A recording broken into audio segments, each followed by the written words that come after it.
All right, we'll go ahead and get started. So welcome everyone to today's SpectrumX Radio Shop chat. I'm Nick Lanneman, a faculty member in electrical engineering at Notre Dame and center director for SpectrumX. We're glad that you're joining us, and we're really excited to have today's speaker, who I will introduce in a moment. So as a couple of quick reminders, SpectrumX is the National Science Foundation Spectrum Innovation Center, and was funded about a year and a half ago by NSF. It's a large array of universities and a growing number of industry and government agency partners. And we're very excited about this opportunity and the opportunity to do some translational interdisciplinary research that can have some impact on different uses of spectrum and spectrum policy more broadly. We like to think of ourselves as the world's largest academic hub that's meant to engage with the spectrum ecosystem kind of as a whole. And so we have a variety of activities that enable us to do that. The Radio Shop Chat Series is one of our activities for engaging with the community and raising awareness and sharing ideas. Ideally, some aspects of tutorial, some aspects of debate, and the ideal circumstances that we develop collaborations out of these events. So this, in terms of the ground rules, just a reminder, we operate under the Chatham House rule here. So what that means is that we don't attribute anything to someone that is discussed here today without their permission. So we don't take it elsewhere without permission. And we do record the sessions, and in the slides, and when the speakers allow us to do so, we make them available more broadly. So with that being said, let me just encourage you, if you're not already on the mailing list, I'm guessing many of you are. If you're not on the mailing list, you can share your information here at any of these links, get more involved, continue to track with SpectrumX's activities. We look forward to engaging with you more. So with that being said, let me go ahead and introduce today's speaker, Dr. Gregory Hellbourg. So we're really fortunate that he's going to present a pretty visionary new model for radio astronomy telescopes called the Synoptic Array, the Deep Synoptic Array. So as an introduction, Dr. Hellbourg is at CalTech in the Center for Astronomy and Astrophysics. And he's also spectrum manager of the Owens Valley Radio Observatory. So he's doing the research, but also managing the day-to-day operations of a radio observatory, which is exciting. He's focused heavily on signal processing and RFI, radio frequency interference detection, mitigation, and system design.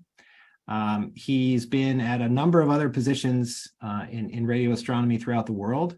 So he brings not only the scientific perspective, but a kind of a worldly perspective to this enterprise as well. So again, we're very thankful that Dr. Hellbourg is joining us today. And with that, I'll hand it off to you, Greg. Yeah, thank you. Thank you so much, Nick. And thank you broadly, SpectrumX and Tiffany for organizing this. It's truly an honor for me to be presenting here. So yeah, as Nick said, I'm going to to talk to you today about the Deep Synoptic Array, but I'll give you a brief overview of what the Owens Valley Radio Observatory is first. Let's see if that works. You confirm that you see my screen, right? Yeah. I suppose so. Okay, so the Owens Valley Radio Observatory is it's a scientific facility owned and operated by CalTech. It's not quite close to the campus in Pasadena, California. It's about 4 hours up north towards central California, not too far from the border with the state of Nevada. And it is somewhat radio quiet area. It's not a radio quiet zone. As you can see, the observatory lies in a valley, and it's surrounded by two towns, the towns of Bishop and Big Pine, which both are in California. So not quite quiet, but quiet enough for doing radio astronomy. It is a valley, so it is naturally shielded by the mountain, shielded from all the metropolitan areas, which happen to be, there are a lot in California.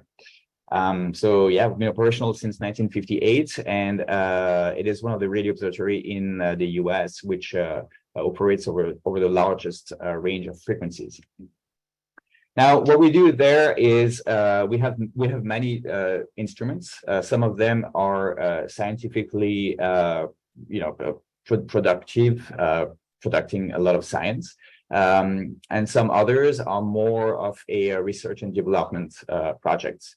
Right. So as I said, we cover a wide frequency range. Not all the frequencies are covered, but we do operate at very low frequencies, or low frequencies from a radio astronomy standard, with the long wavelength array, which operates between 0 and 100 megahertz. It is made of 352 dipoles, omnidirectional dipoles, and I'm going to talk about this telescope a little bit later in this presentation. Next, we have the Deep Synoptic Array 110, which is obviously related to today's talk. So I'm also going to talk about this one a little bit later.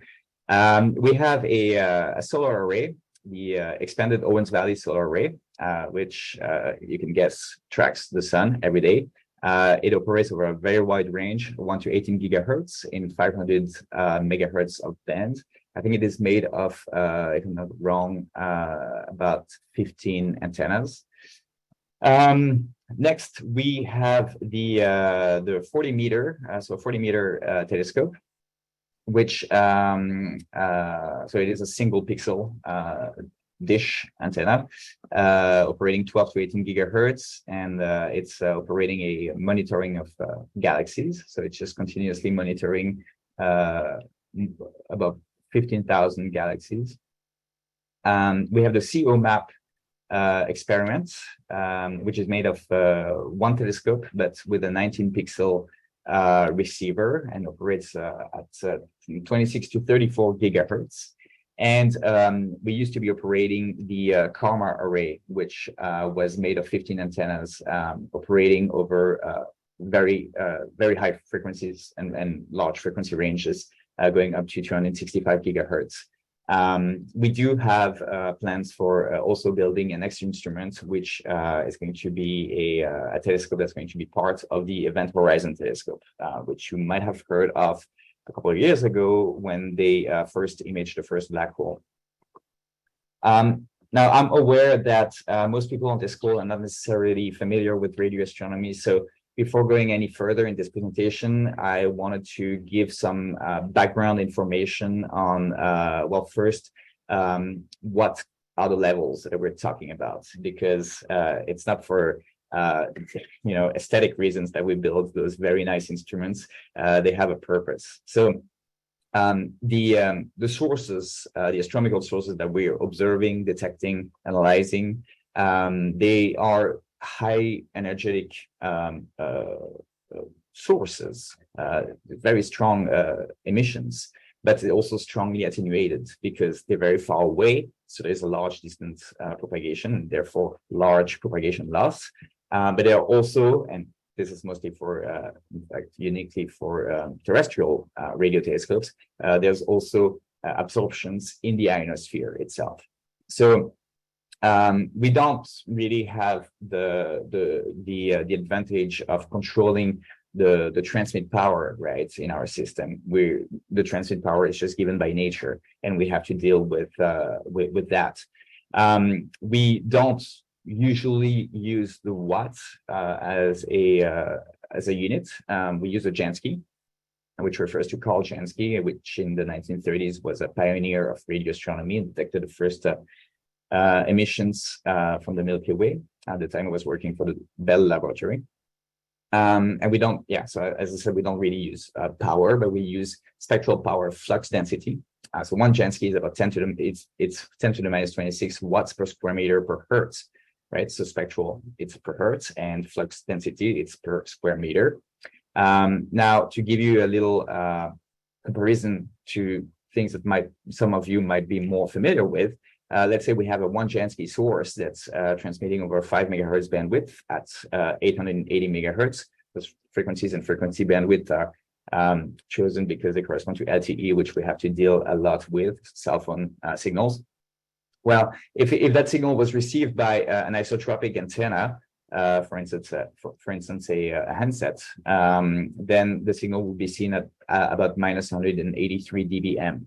And as a comparison, the most sensitive handsets that exist, the commercial ones, they're as sensitive as about minus 100 dBm. And at minus 100 dBm, no service is available. So that's what 1 Jansky source is. And the typical detection sensitivities of modern radio telescopes are of the order of microjansky to nanojansky. So we're talking about very, very weak signals. And regarding radio astronomical signals, what are they? We distinguish usually, and of course, every astronomer will have their own classification, but to make it very simple here, we distinguish between radio continuum sources, which are sources of emissions that are continuous in time, wideband, but not necessarily constant over the wideband, right? It's not just a white noise. It has some structure which helps us understand the origin of the signal and some other characteristics such as their chemical composition or chemical contents in quantities, etc., or size of the astronomical source. So radio continuum source are on one side, and some other sources that are usually more challenging to detect are radio transient sources. So those radio transient sources are not, they're also wideband, but they are not continuous in time. Usually they're transmit over very short duration of the order of the millisecond or shorter.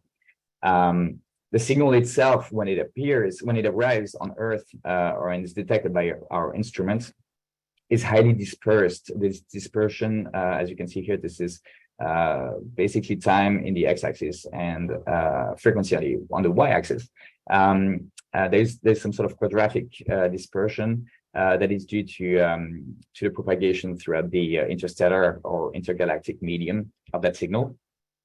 So to detect these signals, one operation that we do first is the dispersion, which means simply you record the data and every frequency channel, well, you just apply a certain delay, the right delay, such that after averaging over frequencies, you recover the profile of your transient. So some of those radio transients are periodic in time, which is great because when that happens, that means that you may detect one signal and you know it's going to happen again.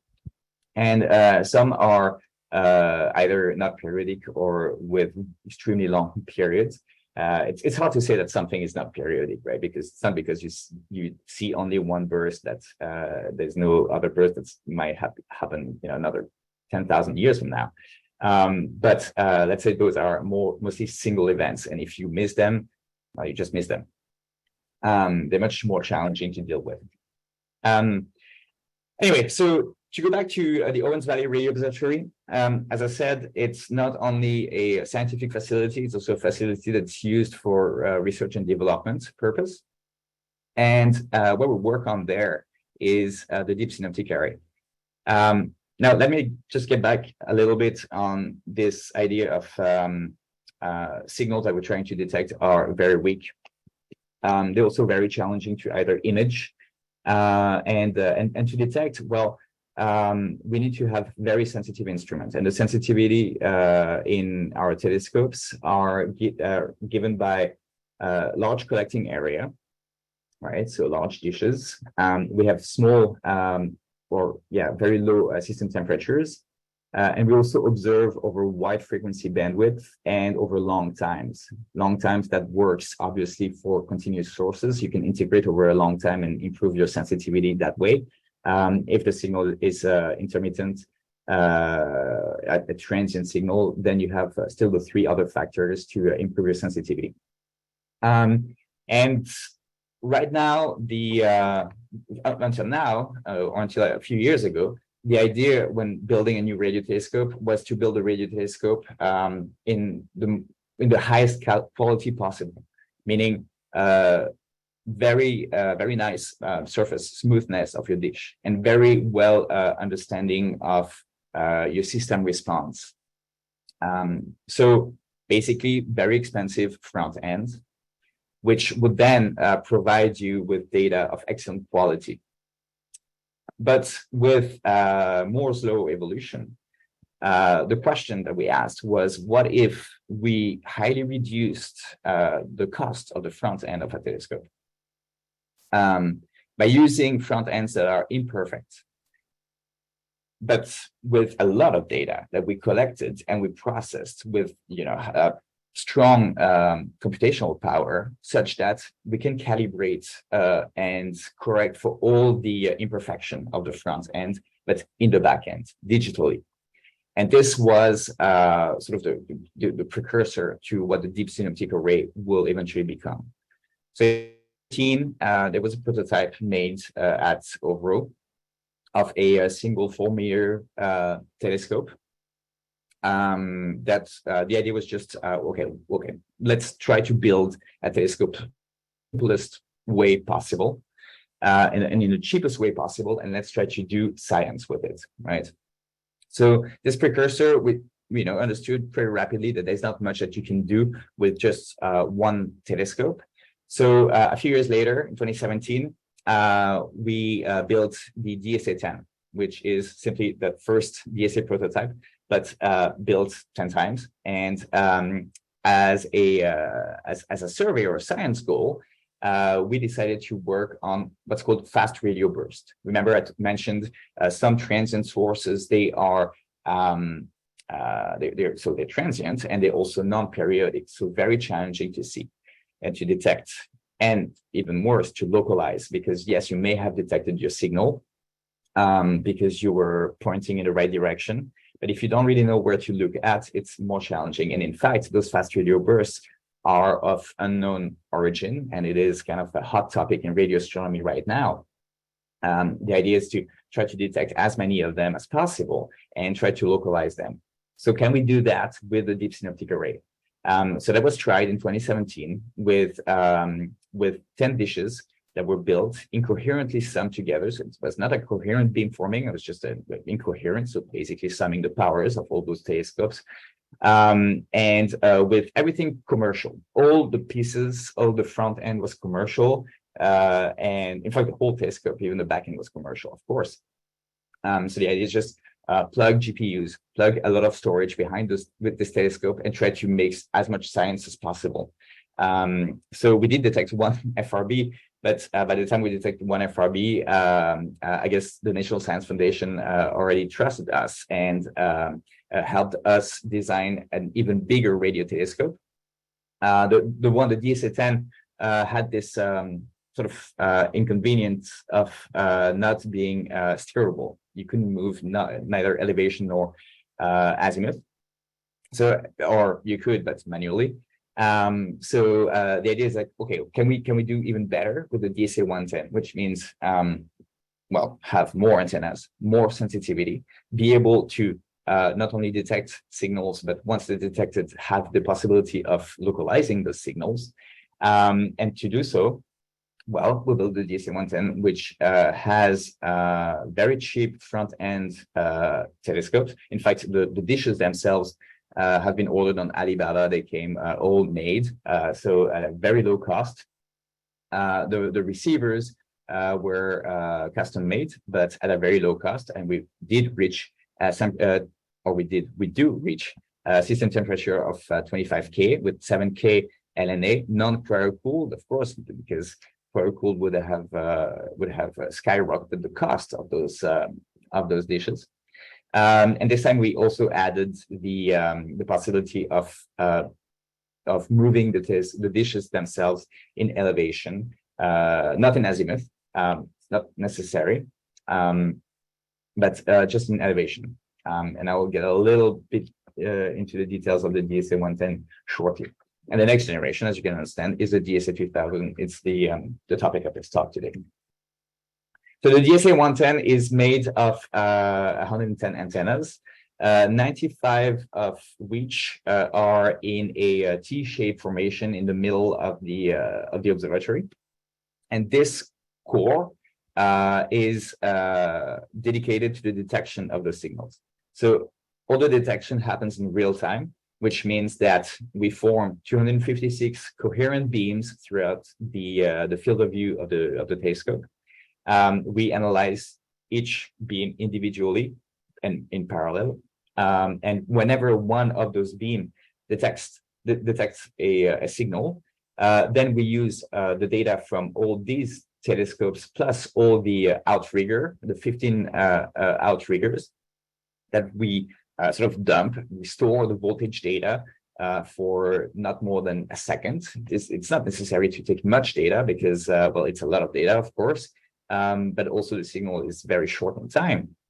And we apply all the processing that I mentioned earlier, which is the dispersion and, of course, calibration, which is necessary to image. And eventually, we find an image of the origin of the signal in the sky. Now, it's not necessarily an image that's very clean. It's just a bright spot somewhere.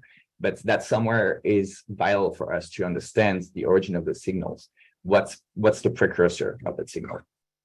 As I mentioned, we want everything to be as cheap as possible. So the dish are, well, what they are, right? They've been ordered commercially. All the rest of the front end, or the receiver package, I should say, is custom built.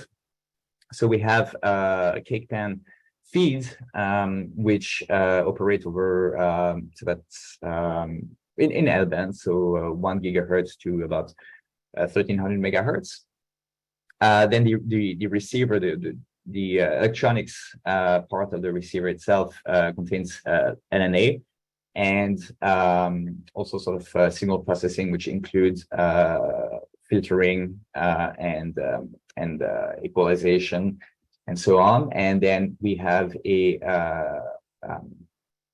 an RF over fiber block, so a laser block here, just because we do not want to have digitizers in the feed. This is just to minimize the system temperature, right? We don't want to have digitizers inside the dish or inside the receiver.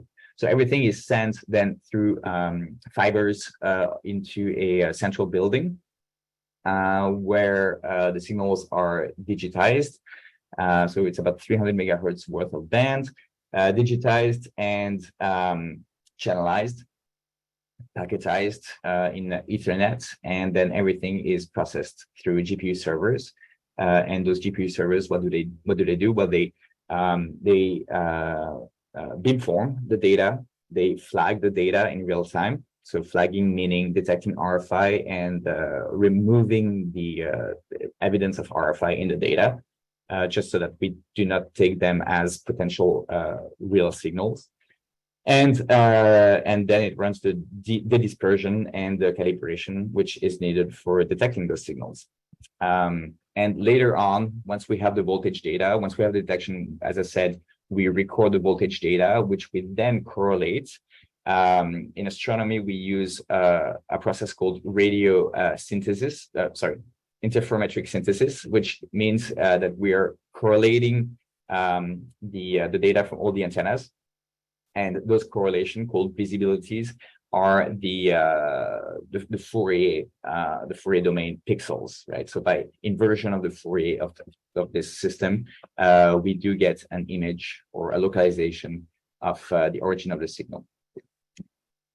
And so this is these are not images from the DSA 110. These are optical images, but where we see the 31st candidates, first fast radio bursts that have been detected.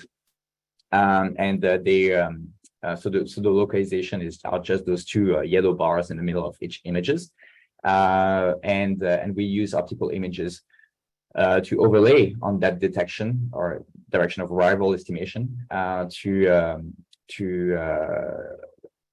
understand to evaluate what triggered that's the detection, the transmission of that signal, which are usually galaxies. So what the precursor and what area of a galaxy, the center or the edge, has generated the signal, right? And you see that these signals are actually sorted in signal to noise ratio. which means that some of them, they do have an optical image, and some of them, they just do not have an optical image, an optical source behind them, simply because it's too far for being detectable in optical. Now, here comes the DSA 2000. Well, we have a DSA 110, which is operational. And I should mention that we have detected so far, actually, as from Monday, so yesterday, we've detected about 40 or 41 now fast radio bursts. And it's still going on. The telescope is actually still not operational. We still have some antennas that are missing, but we're getting very close to the final configuration of the telescope. All right. So now in astronomy, we don't really want to build instruments that are dedicated to a certain task. What's really needed in astronomy are survey instruments. Survey instruments are telescopes that operate over a very wide range. They produce a high fidelity map of the sky, and the data are then used by astronomers for doing their different sciences. The DSA 2000, what we wanted to do is basically add a point in the diagram that shows the continuum sensitivity for a typical modern radio telescopes versus the survey speed. So we want to be both sensitive to many astronomical sources. In fact, what we want to detect is beyond 1 billion radio sources within 5 years. And we want to have a fast survey speed. So having the possibility of surveying the sky at a very high cadence, right? So the sensitivity of the telescope, well, it is given by the fact that we'll have 2,000 antennas, right? Hence the 2,000 in the DSA 2000, with so large collecting area and also low noise temperature system, low system temperature, sorry. And the survey speed is enabled by a digital backend that is called the radio camera. And this is what the DSA 2000 will look like. As I said, it's 2,000 antennas in a sort of circular configuration. Don't worry about the size, but we are indeed targeting Nevada. I should mention that the telescope is not built yet. We are seeking funding, and we're working already with a pre-funded project. But we're seeking fundings for construction, which should begin next year. So it's 2,000 antennas. The dishes are 5 meter wide. They operate over 700 megahertz to 2 gigahertz. And it's a telescope which is highly optimized for surveys, which means this time it's going to move in azimuth and elevation. And well, I guess the survey part of it is mostly the back end, which I'm going to talk about in a minute. We are going to be very sensitive, as I said. So most of the time spent, most of the time of the telescope time is going to be spent on the cadenced whole sky survey, which means that we are going to survey at a high sensitivity the whole sky, or the whole accessible sky, over 16 epochs, and each spaced by 4 months, right? So it's a 16 times 4 month operation for this particular survey at a sensitivity of 500 nanojansky. Part of the time also is going to be spent on nanograv, which is a radio way of detecting gravitational waves by monitoring pulsars, which are very accurate sort of clocks, transient signals, which are periodic with a high accuracy in their period. This field that's going to be, or this survey, sub-survey, is going to be conducted at 200 nanojansky sensitivity. Deep fields, which are going to be the sort of the radio counterparts of the LSST survey telescope, which is going to go online in a few months. now. So it's an optical telescope, and we're going to take care of all the fields are going to be observed by this survey instrument are also going to be observed with the DSA 2000 at a high sensitivity, 50 nanojansky, and then we're going to have many sub projects such as gravitational wave follow-up. So whenever LIGO, which you might be aware of, gravitational wave detector, detects any type of gravitational wave, then we're going to steer in the direction that's where the gravitational wave originates from, and observe what radio source may have been the precursor to that signal, and etc. So many other science cases. Now, what's the advantage of having 2,000 antennas? Well, the top row shows on the top left, shows the very large array in New Mexico, which is operated by the National Radio Astronomy Observatory. Now, this is an instrument that is probably the most productive instrument and the most famous instrument in the United States, maybe the world. It is made of 27 antennas in some sort of, I don't know how you call, like Mercedes symbol configuration. And it's expensive, very well designed dishes with which we can produce an image. Now, when you produce an image with this telescope, I don't exactly remember what, I think this is a 15 minutes integration, right? Let's say we integrate the data with this telescope over 15 minutes. This is the kind of image that we're going to achieve, right? So it's not really representative. With the DSA 2000 antennas, this is the type of image that we're going to achieve in 15 minutes integration. The reason for this increasing accuracy in imaging is the point spread function, which is the response of the telescope to an impulse in the center of the image. This is the point spread function of 27 antennas, so the very large array. And basically, the image that you get at the output of your telescope is the true sky convolved with your point spread function. With 2,000 antennas, your point spread function is very close to a Dirac function. So, the image convolved with a Dirac is just the image. So we produce without having to go through any process called deconvolution, which is the usual process that's used with the very large array, for instance, and any other interferometer, really. This step doesn't have to happen. So we can process a lot of the data in real time and not have to go through that step of deconvolution. We have a proper radio camera, right? It's a radio telescope which produces radio images in real time. How that works? Well, so as I said, we have 2,000 antennas. In fact, we have 4,000 signals, because each antenna operates over two polarization, orthogonal polarizations.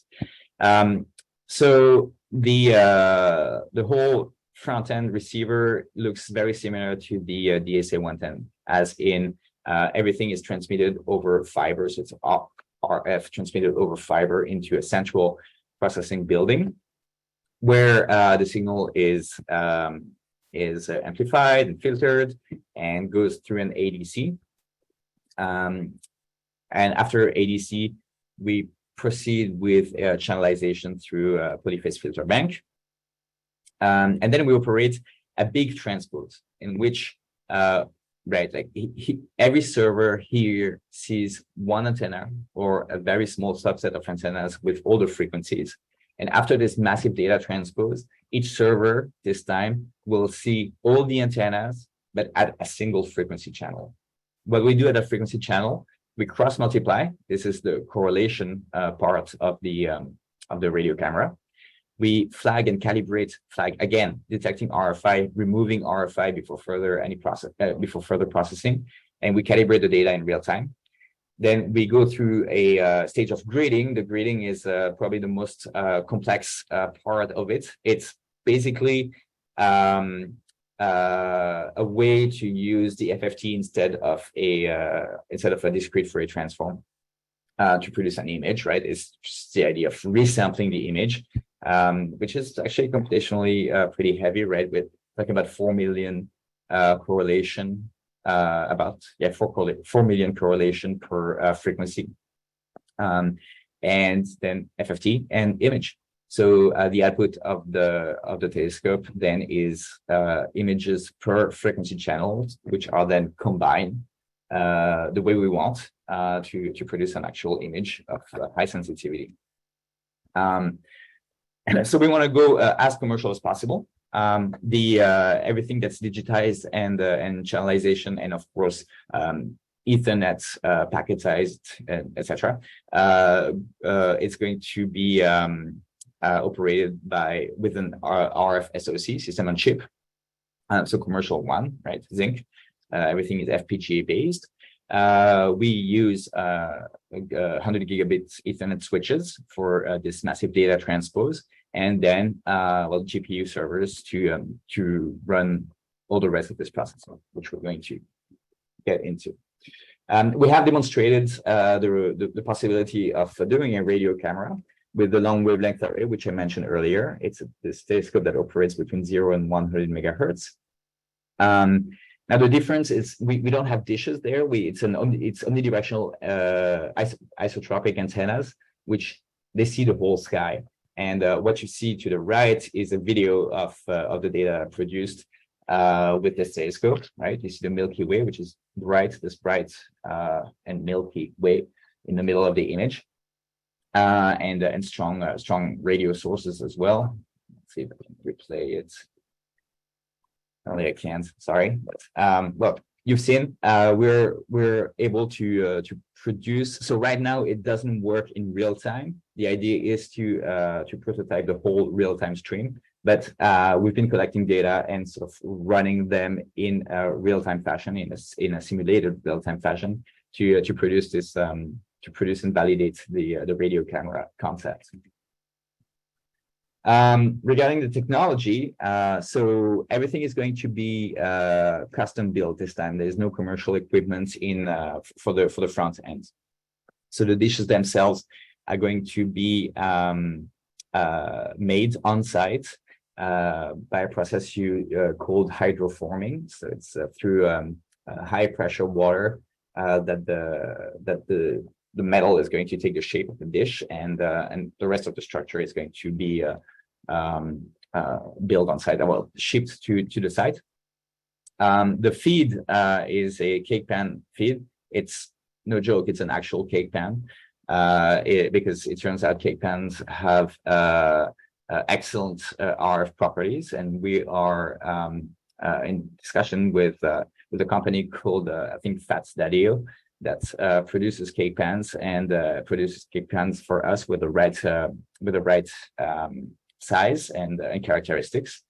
The cryogen-free wideband LNA. So as I said, we're going from 700 megahertz to 2 gigahertz, and right now we are reaching a system temperature of 25 K and about 7 K for or maybe a little bit more for the LNA. But yeah, we're aiming at 25 K Kelvin for the system temperature.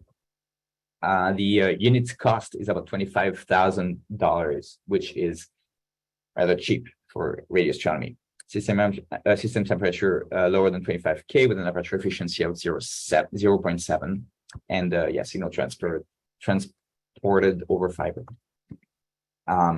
Right. This is the system temperature and the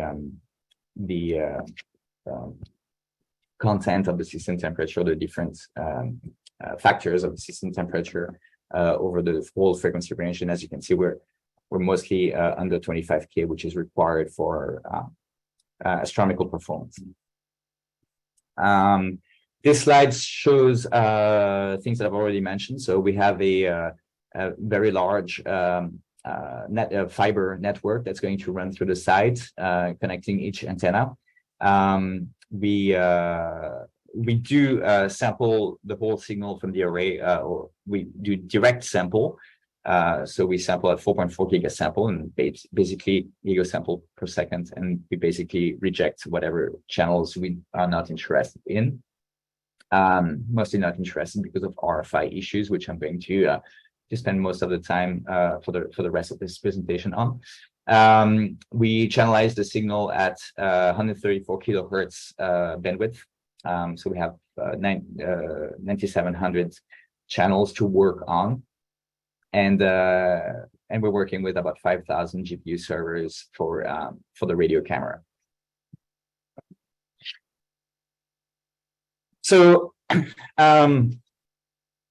might raise an eyebrow too when I say that we want to operate between 700 megahertz and 2 gigahertz, just because it turns out it's a very rich part of the spectrum from an RFI point of view. And RFI is radio frequency interference, in case you're not familiar with this. We do radio astronomy owns exactly two frequency bandwidth, very small, which are passive and only allocated to passive services, which is great.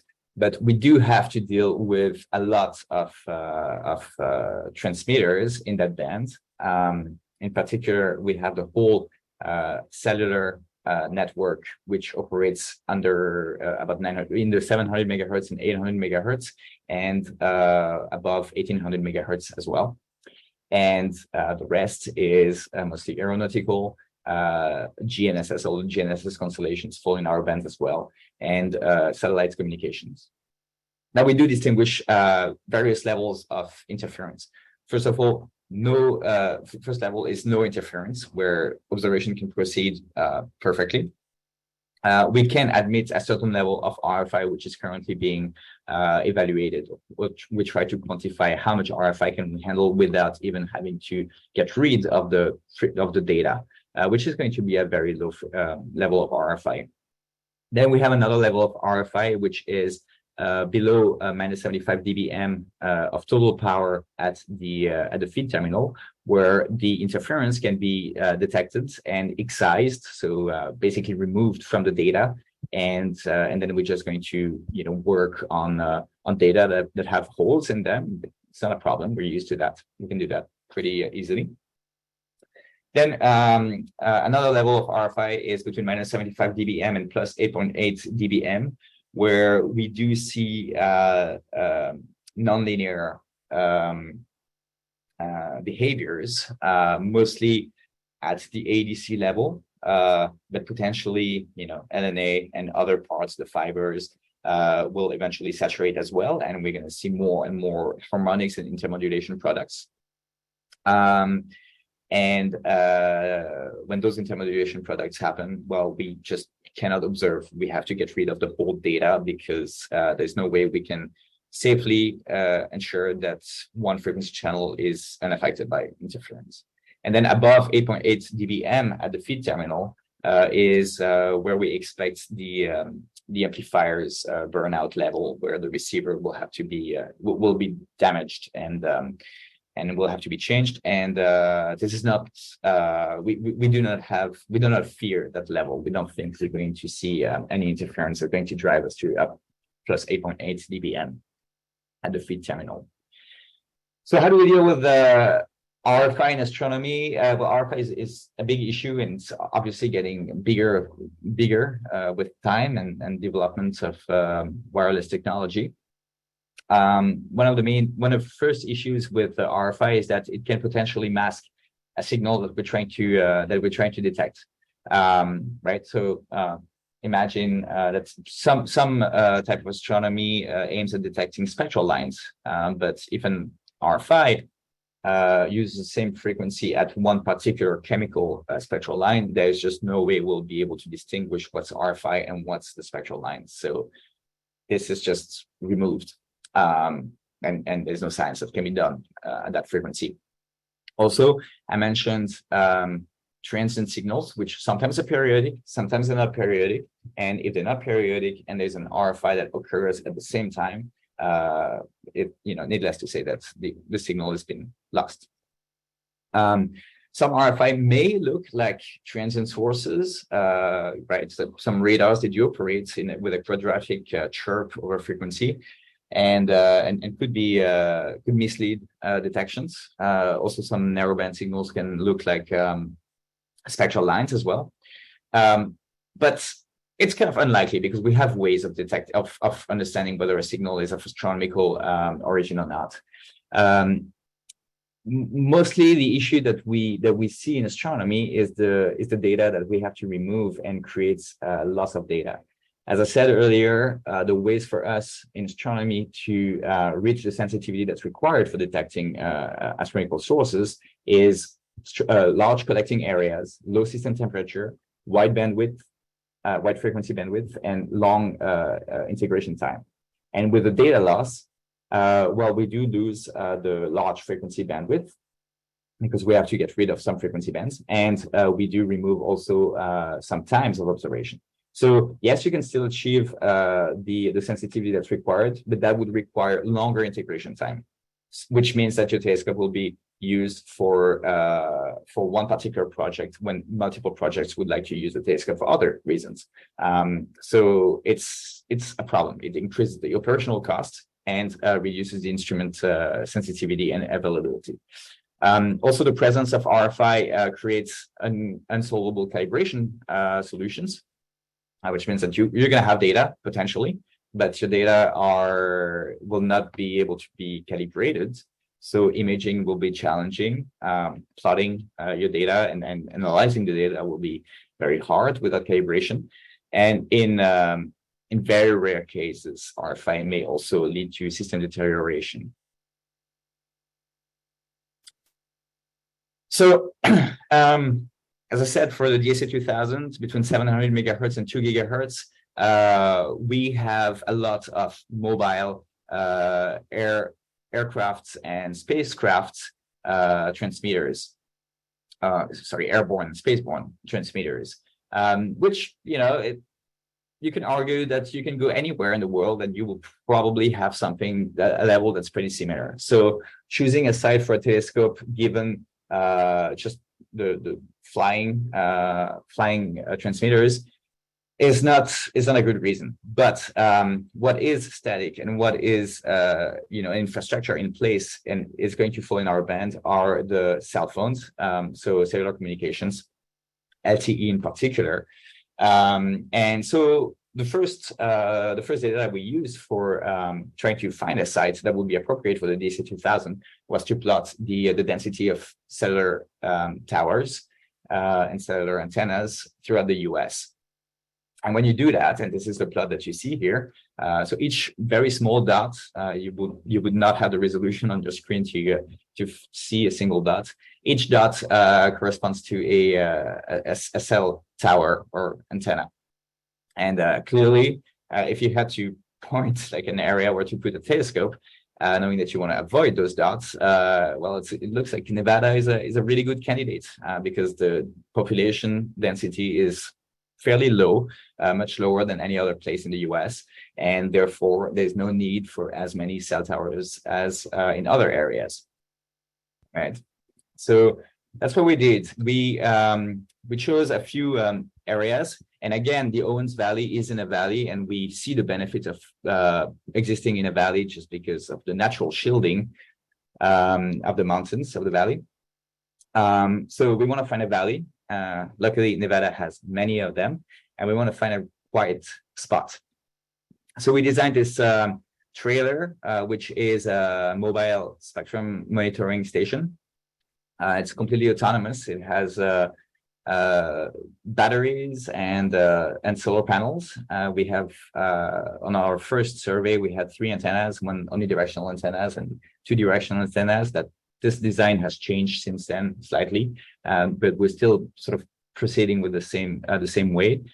So the 3 antennas are on a pole, and the pole is on a rotator. So we also rotate on the whole horizon. And these antennas are plugged to 3 spectrum analyzers, which are connected to a laptop. The laptop, runs a code that captures the data from the spectrum analyzer, but also changes the frequency and the frequency resolution as time goes. It also controls the rotator, and so makes sure that it's moving all around the 360 degrees around the horizon.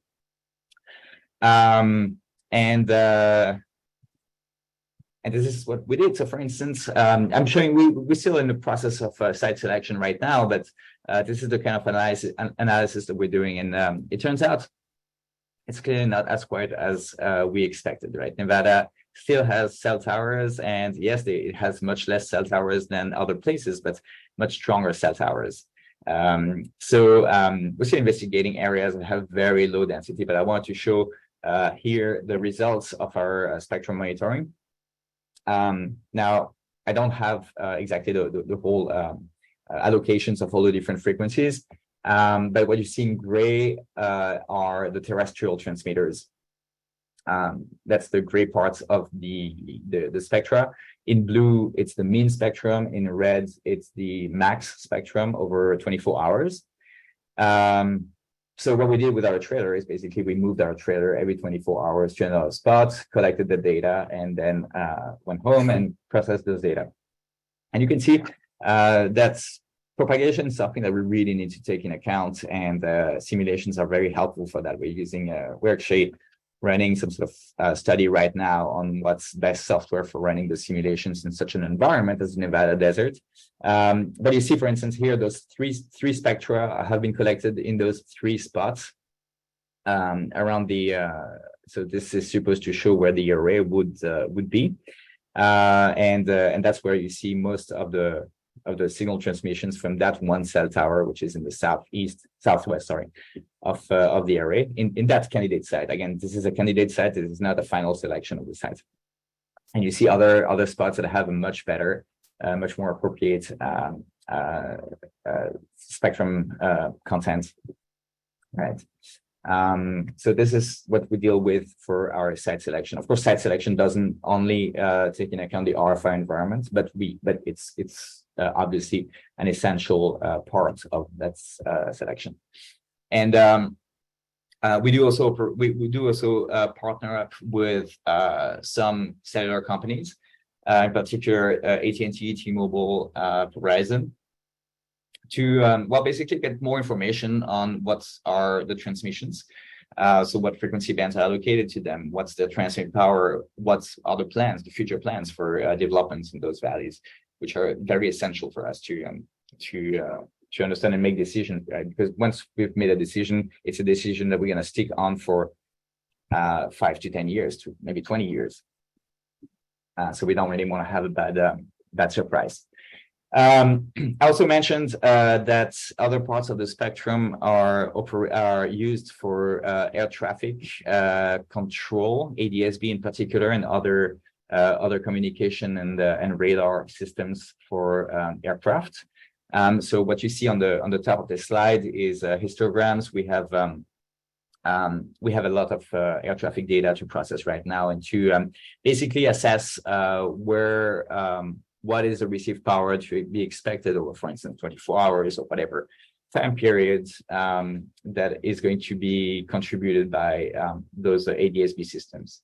We're also running a study right now. Unfortunately, it's a little bit too early to show results, but we're running similar studies on the power that is going to be collected from the various GNSS constellations, or Iridium, and all sorts of satellite communication satellite systems, and other more scientific meteorological satellites as well, that will contribute to the total power received by our antennas.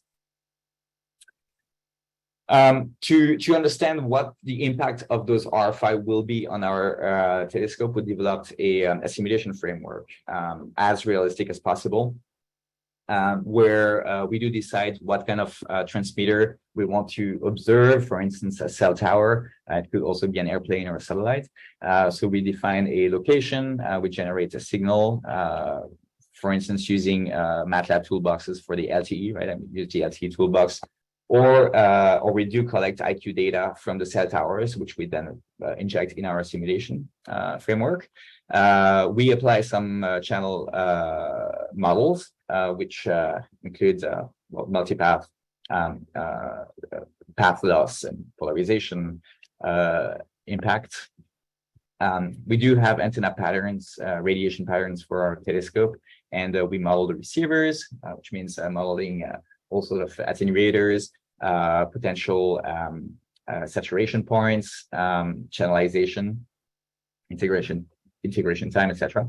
And using this, we do evaluate what the impact on the telescope data will be, how an RFI will appear in our future images, and what the level of that RFI should be so that it does not impact the purpose, the survey, so the scientific goal of the telescope, etc. There's all sorts of information that can be provided by this kind of simulation. What you see here is, for instance, the flux density of an RFI over the 2,000 antennas that we see here in Jansky. So if you remember, I mentioned nano Jansky to micro to nano Jansky earlier here with a cell tower. This is just one particular simulation. Of course, we're on the millions of Jansky, of the order of millions of Jansky. What you see here, and this is also interesting, is what's called the UV domain, which means each dot here is it's a value of the correlation between each antenna pairs, right? And the radius of one point is the distance, the baseline, what's called the baseline length. So the length between two telescopes, and the angle is the actual angle of that baseline. And so you can plot all your correlations here for one particular frequency, and what you see is this shape, which corresponds to your RFI. What you have is some sort of sync shape. I hope you can see that through your monitors, but it has a sync shape, which is the shape of the autocorrelation function of an RFI, of a source of RFI. So that's also interesting for us to evaluate ways of flagging or getting rid of some correlations before doing an image, right? Because it turns out some correlation will be unaffected by the RFI, some correlations or some antenna pairs will be highly affected by an RFI. And this is a known thing for radio interferometers, because there is correlation and there is integration and phase tracking and delays that are added to all the antennas. Well, it turns out some antennas or some pairs of antennas are protected from RFI just because the RFI does not correlate between those two antennas. So the correlation process removes the RFI itself. We do, and I'm almost done, by the way. So yeah, I think we have another couple minutes. The flagging, which I mentioned earlier. So flagging means detecting the RFI as early as possible, get rid of it, and continue further astronomical data processing. It will operate at many levels. It has to operate in real time because everything else runs in real time. So we first detect bad antennas and bad channels, mostly bad antennas. So antennas that have strange, unexpected spectral shapes on the spectrum.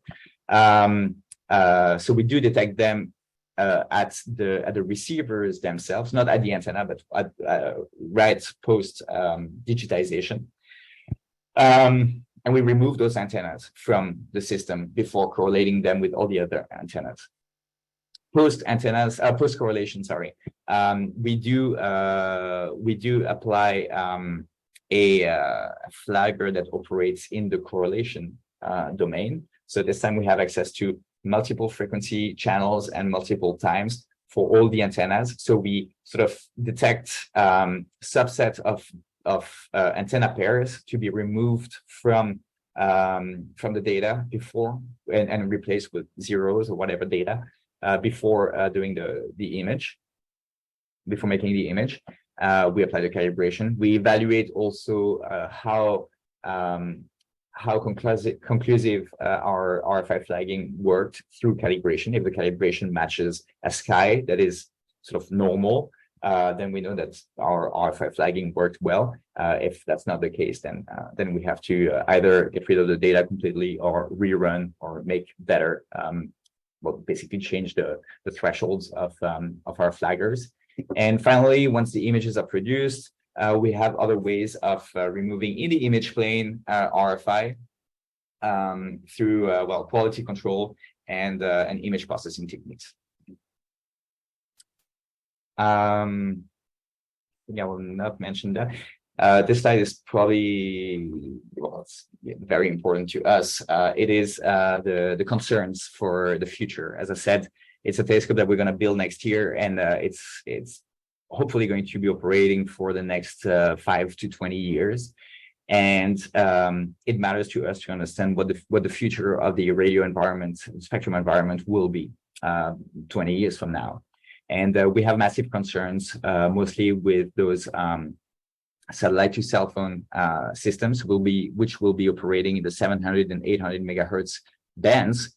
So we're sort of preparing for it already from a technological point of view by assessing the possibilities of having analog notch filters, tunable notch filters in our receivers for whenever that's going to be necessary, but also assessing really how the satellites will impact the telescope through simulations and studies, and discussing with administrative partners on ways to define a radio quiet zone around the sites, and potentially having exclusion zones for those satellites so that they stop transmitting when they fly over or they change bands, which is another possibility, right? If it's beyond our bands, it's less of a problem. Always a problem, but less of a problem for us. Other potential problem is the presence of the U.S. Air Force and Navy in Nevada, because Nevada, of course, it has a very remote, it's very low population density, and it's also a playground for the Army forces to train, which is understandable. There are many base camps there which have been there before we've been there, and they have plans for growing their testing areas, and we need to sort of partner with them and understand what their needs are and what their future activities will be in the near future, so that we can prepare appropriately. And with this, I don't know if we have time for questions, but I'm done. Thank you for listening, and I guess I went through all that pretty quickly, but I'm happy to take questions or to receive your emails and answer them at a later time. Thank you, Greg. There's been a number of questions that were inserted into the chat window, and there may be some more questions to follow up on. Just being respectful of your time and everyone else's time, do you have time for a few more questions, or should we just translate to taking them over email? I have time, yeah.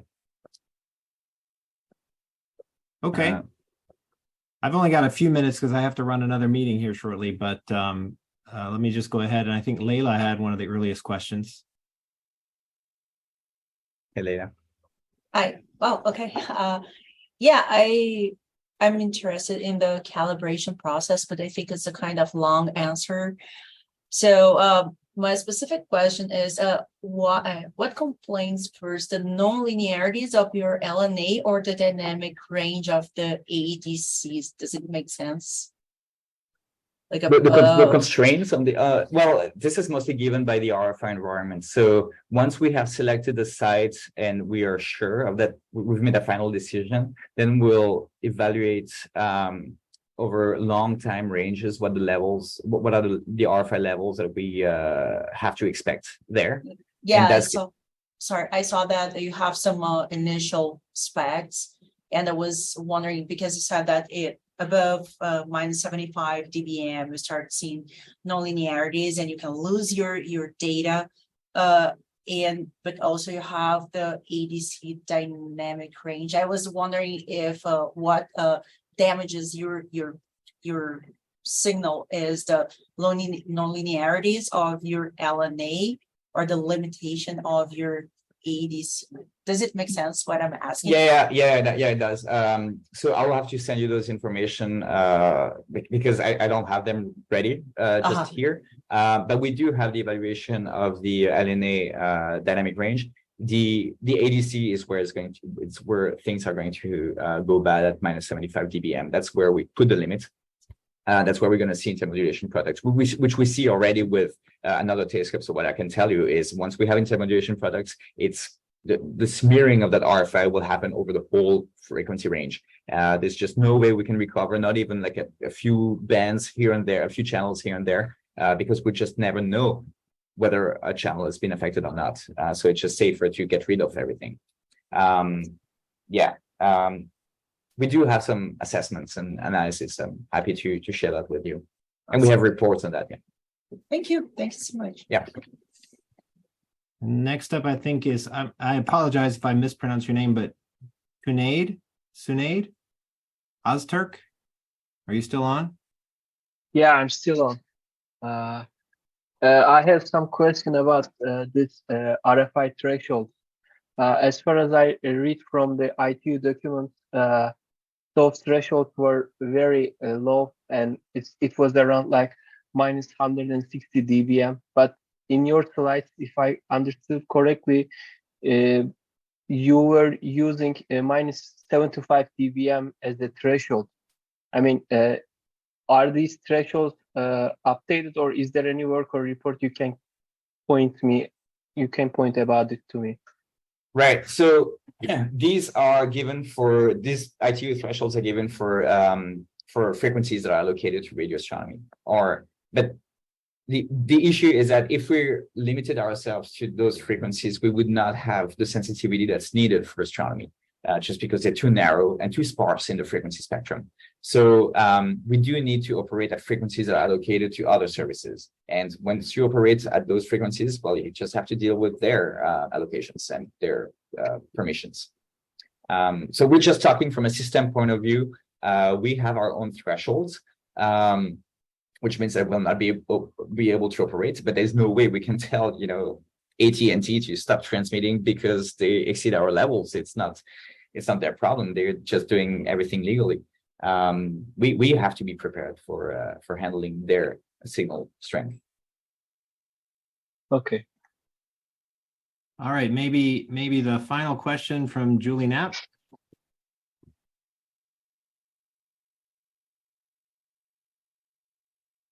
Yeah, just a fabulous presentation, and some of my questions, and I'll try to keep it to just one or maybe two, go to just curiosity about the science.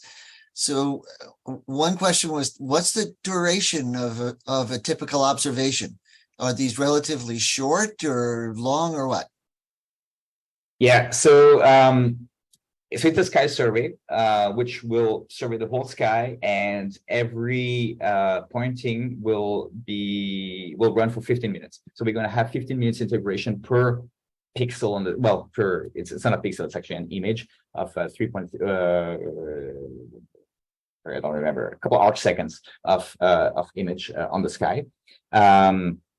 So that's for 15 minutes, and we're just going to operate or run the survey continuously for 4 months, and within 4 months we have our whole sky imaged, and we're going to rerun the same thing. And that's, of course, the 4 month assumes 65% of operation time, which means a lot of time dedicated to maintenance, lost because of RFI and other reasons. But yeah, so every 4 months we're going to reiterate the same survey, and we're going to have 16 epochs, which will improve the sensitivity, because for everything that's continuous and stationary in time, where we're going to have 15 minutes times 16 epochs of integration time. And we also have the possibility of seeing slowly varying sources over 16 epochs. So we're going to have 16 samples over a certain 5 years time duration to evaluate, to detect and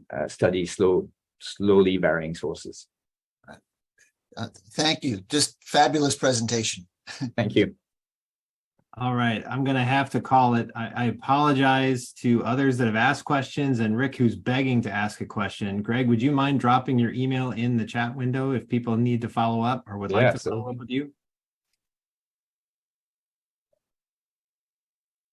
Once again, let me thank Greg for coming and sharing with the Spectrum X and the broader Spectrum community these cool, innovative ideas that are being pursued. His email is in the chat window, and I'll just close us out by saying, if you have suggestions for other topics and or speakers for our Radio Shop chat series, please drop me an email at jnl.nd.edu. Thanks again. Take care, everyone.